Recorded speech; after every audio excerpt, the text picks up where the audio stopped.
Sa isang tahanang puno ng pagpapanggap, nangingibabaw ang ambisyon at takot. Si Doña Victorina, isang Filipinang pilit itanggi ang kanyang pinagmulan, at si Don Tiburcio na isang huwad na doktor na nabubuhay sa anino ng kanyang asawa. Don Tiburcio, bakit ganyan ang tindig mo? Para kang hindi tunay na marangal. Tumayo ka ng tuwid. Tandaan mo, tayo ay respetadong mag-asawa. Ginawa ko naman ang lahat. Ngunit, baka mahalata na nila. Mahalata? Mahalata na ano? Na hindi ka tunay na doktor? Na hindi ka kagalang-galang? Kaya nga dapat, mas galingan mo pa ang pagpapanggap.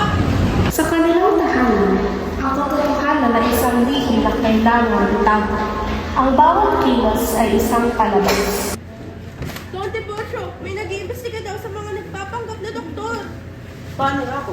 Kapag ako'y nahuli, tiyak nang papahamak ako. Hindi maaari.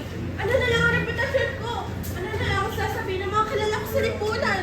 Ako ang mapapahamak, ngunit reputasyon mo ang nasa isip mo. Siyempre, ang dangal ko ang nakataya dito. Kaya kung kinakailang magtago ka!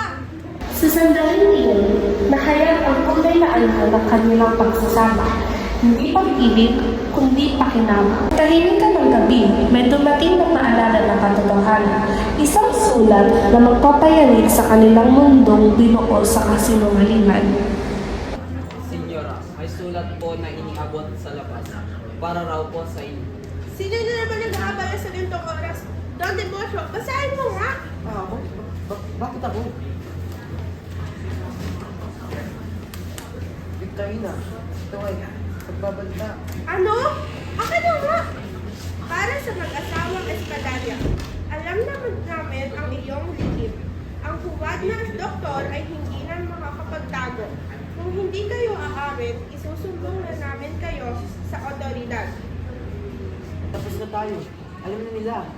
Hindi! Hindi maaaring mangyari ito. Sinong may lakas loob na takutin tayo? Baka isa ito sa mga ginamot ko. O baka isa sa mga nakakaalam ng totoo. Hindi ako papayag na mapahiya. Hindi rin ako papayag na pagtawanan. Paano na ako, Victorina? Kapag nadamit ako, wala na akong pupuntahan. Kung kinakailangan, ikaw ang humarap sa kanila. Hindi ako madadamay sa kahihiyan mo. Isang sulat lamang, ngunit binasak ang kanilang ilusyon. Sa bawat salitang nakaukit sa papel, unti-unting napupunit ang maskara ng kanilang karangayan. Victorina, pagod na ako. Pagod na sa pagpapanggap. Hindi ako doktor, hindi rin ako makapangyarihan. Isa lamang akong taong takot. Anong sinasabi mo? Ang lahat ng ito ay isang kasinungalingan.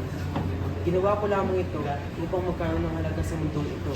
At ako, ginawa ko ang lahat upang maging higit sa kung sino man ako. Ayoko malitit katulad ng mga karaniwang tao. Sa unang pagkakataon, nagkatapat ang kanilang mga kahinaan, hindi bilang mag-asawang may rangya, kundi bilang dalawang taong alipin ng maling paniniwala. Tingnan mo sila, parang nagpapanggap lamang. Kung nga, kapilit maging parang Kastila. Ano sinasabi ninyo? May problema ba kayo sa amin? Wala naman po, napansin lang namin na parang hindi bagay ang inyong pinapakita. Hindi bagay? Ako si Doña Victorina. Hindi niyo ako kayang husgahan. At ikaw, bakit parang takot na takot ka? Ako'y sumusunod lamang. Nakakawa ka naman para wala ka ng sarili mong buhay. Huwag niyo kaming husgahan dahil hindi niyo alam ang pinagdadaanan namin. Nakakapagod. Don Tiburcio,